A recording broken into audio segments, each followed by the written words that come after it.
Hey folks, it's Maxie here and welcome to another TEW2020 video. Join us for our August pay-per-view, which with Impact Wrestling is Lockdown. There was a temptation to do every match within the steel cage. As you see, obviously last year we done 3 there. Actually mad with Ricky Starks back then, I actually forgot about that. But I've opted this year just to go with the main event and have the rest of the show as strictly matches. An interesting period of time. We are bringing in a lot of recruits. We are actually losing quite a lot of people. It's mostly the ones that we brought in from AEW.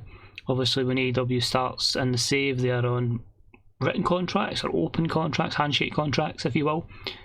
But AEW, when it comes to those renewals, are going to exclusive written deals, which means we cannot use them. So we've lost Stu Grayson, Evil Uno, Anthony Bowens has went. So yeah, it has changed up the pecking order a little bit within the company, but some people have become free agents. We've talked a fairly reputable female star into a second run after retirement, so there's that to look forward to on tonight's show. But yeah, it was just an interesting kind of tapings. I'll be honest, I rushed it a little bit. I had to try and book it all within after Full Gear, so basically the Sunday after it was out on the Monday, because, you know, GTA came out and the less said about that the better.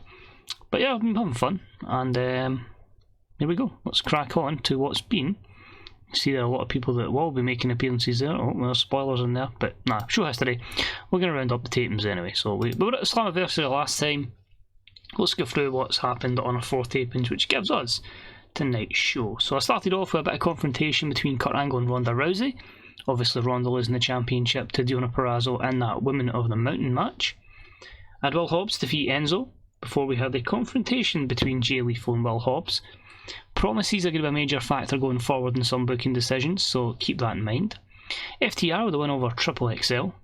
We then had the Women's Championship or Knockouts Championship celebration ceremony with Deonna Purrazzo.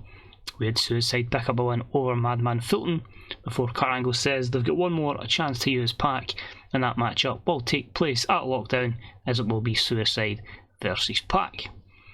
We had Minoru Suzuki defeat Pavel Kirkin. We had a hype video for Alex Hammerstone, who's signing following the closure of MLW. Lee Moriarty defeated Ace Austin. Chris Bay defeated Heath before issuing a challenge to the television champion Claudio Castagnoli. Jay Lethal was in action against Rohit Raju, and he picked up the win. Rich Swann returned from injury, and he took on Samoa Joe in the main event, with Joe picking up the win before Josh Alexander saving the fallen Rich Swann from the onslaught of Samoa Joe. Moving on to the next taping, we had Joe and Josh Alexander have a confrontation in the ring with Lonnie Lawton, who is now, believe it or not, one of the more over people in the roster. I think he's a backstage locker room leader, because he came to us and said that he didn't think somebody could sell, which I found hilarious. Promo after that between him and Chris Hero with Thunder Rosa over Tennille Dashwood. Jeff Hardy returning from injury, I was not having anything for him to say it's good to be back, and he defeated the challenge of Ultimo Vampiro with a suicide training montage before Venny picked up a win over Fia Trinidad, with Alicia Edwards get absolutely mauled backstage by Ronda Rousey. Jay Lethal over Wardlow before Wardlow and Hobbs have the 2-on-1 attack. Lee Moriarty is in action again as he defeats Bushi. We then had a brawl between him and Ace Austin, with Trey Miguel over Johnny Dango. Samoa Joe with some words over Josh Alexander, says he's going to be watching close, and our main event sees Josh defeat Shelton Benjamin. Not the greatest first 2 shows, a 57 and a 55, and then we followed up with just a 56. Kurt Angle announces that Ronda Rousey's been fired, just basically writing her off television till I can fit her in. Lonnie Lawton over Chad Betts. Richie White over Doc Gallows. Venny and Thunder Rosa defeated Deonna Purrazzo and Madison Rayne. Another hype package for Hammerstone. Ace Austin over Crazy Steve before some words from Lee Moriarty against Ace Austin. With Matt Riddle defeat Brian Myers before he bumps into Minoru Suzuki backstage. Jay Lethal has a few words about Will Hobbs and basically just says he'll find a partner to face them at the pay-per-view. Miko Satomura defeated Kimber Lee. Luchasaurus defeated Ken Shamrock. Suicide hype package. Phoenix over Evil Uno. And Samoa Joe attacking Josh Alexander, beating him down and making sure that he won't even make it to Lockdown. Also worth noting that Luchasaurus' contract is about to expire and we're not going to renew it. Final show was a 59 with the Kurt Angle promo, just telling everyone to look forward to the pay-per-view and to give us a cheap, solid rating for promos. Chris Sabin over Frankie Kazarian, a few words again, the hype package for Alex Hammerstone, and then he defeats P.T. Williams in his debut. Will Hobbs says he's going to destroy Lethal, good luck surviving tonight, as Jay Lethal picked up the win over Anthony Bowens. A few words from Castagnoli over Chris Bay before Venny took on B. Priestley. She'll be challenging Deonna Purrazzo for the Knockouts Championship, so Deonna cut a few words on her. With Jeff Hardy over John Silver. Quite ironic that Silver and Bowens were here before they left. Coincidence that? A few words from Ace Austin saying that he is going to show he is the future of Impact, defeating Lee Moriarty. Minoru Suzuki defeats Carl Anderson, and in the main event Samoa Joe defeats Trey Miguel before he says, just forfeit the championship, Josh Alexander. I am going to be your new Impact Wrestling World Champion. Now, it's time for Lockdown 2022. So here we go, in front of 11,500 at the Hodges Stadium. And of all people, Jeff Hardy just comes out to cut a promo, just saying it's really humbling and good to be still being so beloved in 2022.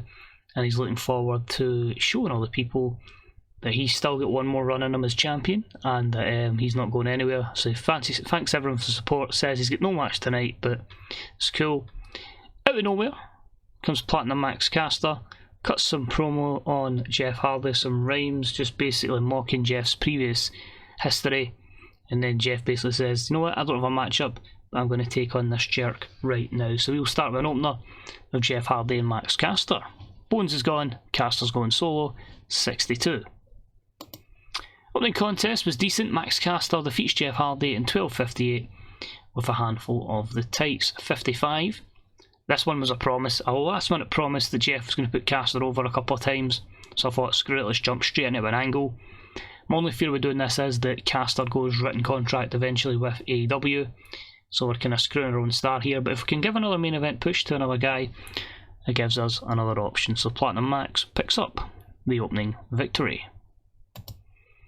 Next up was a decent matchup for the Tag Team Championships, and the team of Wardlow and Will Hobbs defeated Jay Lethal, and his tag partner chosen by him was Chad Betts, in 11:54 when Will Hobbs pinned Jay Lethal with a frog splash. Wardlow and Hobbs make defence number 4 of the Tag Team Championships, which gathered a 62. The reason for this booking again was through a promise. Lethal was happy to put over Hobbs.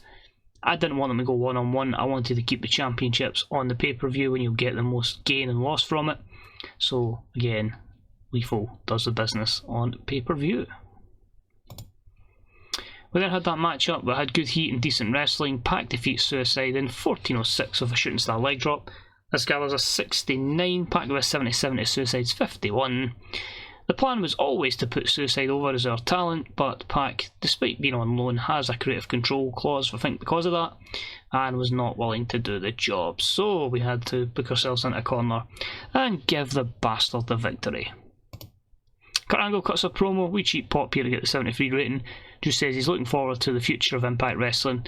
There's a few other names signed to contracts, and he hopes that the Impact Wrestling fans will enjoy what he's got in store for them. This saw a decent matchup between two recent recruits, of course, being Matt Riddle and Minoru Suzuki. Matt Riddle picks up the win in 13:58 by pinfall, because he sure as hell ain't tapping out Suzuki. A 65, fairly level matchup here, and most importantly, a win for the proper, at this time, Impact Wrestling talent. We're further ahead, and we have a new signee released from WWE. They let his contract expire. He is a free agent. Welcome to Impact Wrestling, Buddy Matthews. He's here. Looking forward to this one. Again, as free agent that you need to take up. He wasn't a free agent at the start of the month. Obviously, he's been released in WWE in real life, but yeah, delighted to have him on board. Next up was the Television Championship on the line in a decent matchup. Chris Bay defeats Claudio Castagnoli in 13:06 with a triple C. In the matchup we had El Phantasmo run in and attack Chris Bay, meaning that he is your new Television Champion. So El Phantasmo debuts his cocky gimmick. Obviously, in the time since the series started, he's appeared numerous times for Impact Wrestling. So I thought we can use him for the run-in and the angle we're going to go with. It was another promise. Claudio was happy to put Chris over, so I thought it's a good chance to get the title onto somebody else. and after the programme we can push Claudio on to other things. But then backstage we have Crispy with El Phantasmo bumping into, of course, Jay White, who will have appeared in a few episodes of Impact. He actually has a injury, which he can work through, but I didn't feel like risking him, so we kept him off the show just in terms of wrestling. But is this a little Bullet Club hint for the 58 rated segment?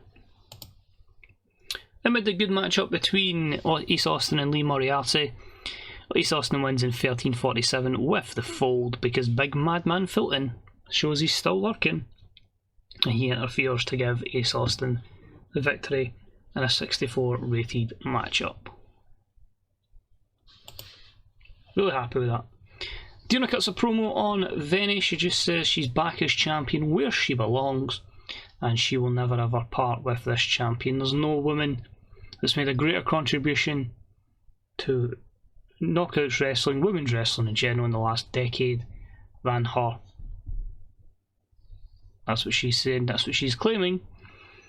But who possibly started any sort of women's revolution? Well, we'll find out. The 53 is the promo. Very good matchup. Diona wins in 17:41 with a Fujiwara armbar, our first defence of this reign of the championship. I knew Venny would have a good performance here. I'm very happy with the 61. Stepping up to Diona Purrazzo is AJ Lee. Whether we go with April Lee or AJ Lee, we'll stick with AJ Lee just now, but AJ and Diona. AJ says it might be 10 years ago roughly since I was last really in the ring, but remember the things I did with the likes of Bryan Danielson and CM Punk, and the things I did in the ring as well to move and get a change in the viewpoint of women's wrestling and a major promotion in America. So 50 for that.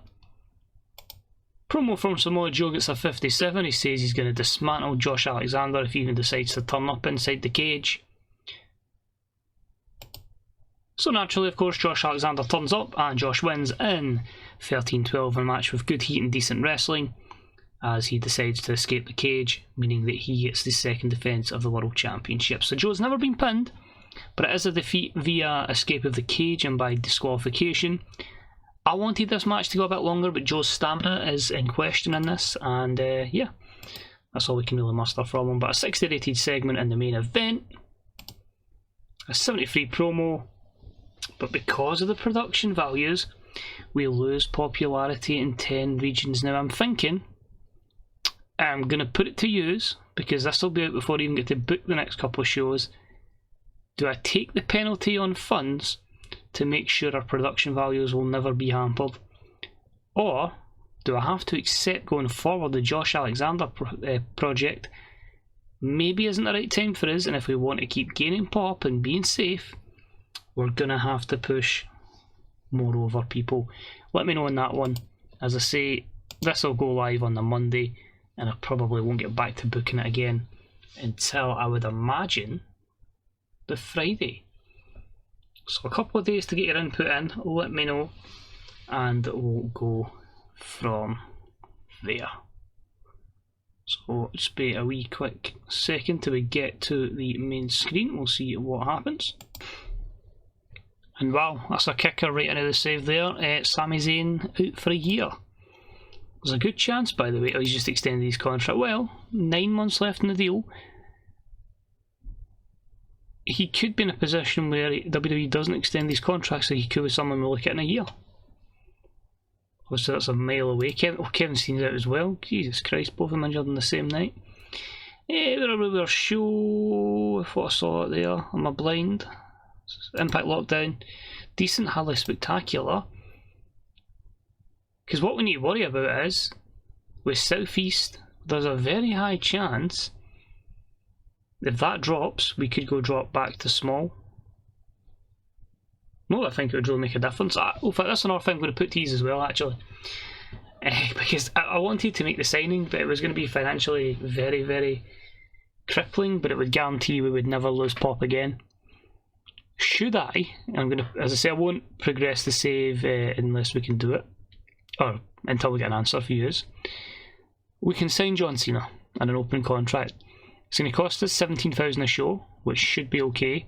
And it guarantees us an epic promo and a matchup that should get us pop every show. Do I do it to take away any elements of realism, or do I just keep it remotely realistic? Because let's be honest, the signings we've made are a wee bit of an unrealistic nature. So let me know on that one if you feel that would make it too fantasy-like. But as I say, financially, we are in a position we could afford that with Cena, and I don't think we would make. It wouldn't put us in debt. So I'll sit on that one. I'll hold. We've got a lot of people asking for pay increases, but we like to keep morale high. So Jake, Maki Ito, Dash Chizako, and Lee Moriarty will all get bonuses. Bring contracts to extend with Taya Valkyrie. So there's obviously what I said. John Silver's away now. Through that, Suzuki's away to that. Pac's gone. Venny's a good worker, says Petey Williams, and with 140,000 people viewing the show, which was a buy rate of 0.03. But I just don't think there really is anything in terms of broadcasting that particularly is going to put us in a better way at the moment. I actually think I like that to run out, and then we'll see what our options are. But there isn't really much that's going anywhere. Was it My Network TV? Was that not the biggest one I could get? And even at that, it wouldn't let us run a 2-hour show, and I don't think there was anything else that was medium at that time. And we are obviously on, what are we on right now? Access TV, which fair enough is very small, so I wanted to also make the biggest jump possible. We might need to move to maybe something, maybe even sci-fi, and go for there.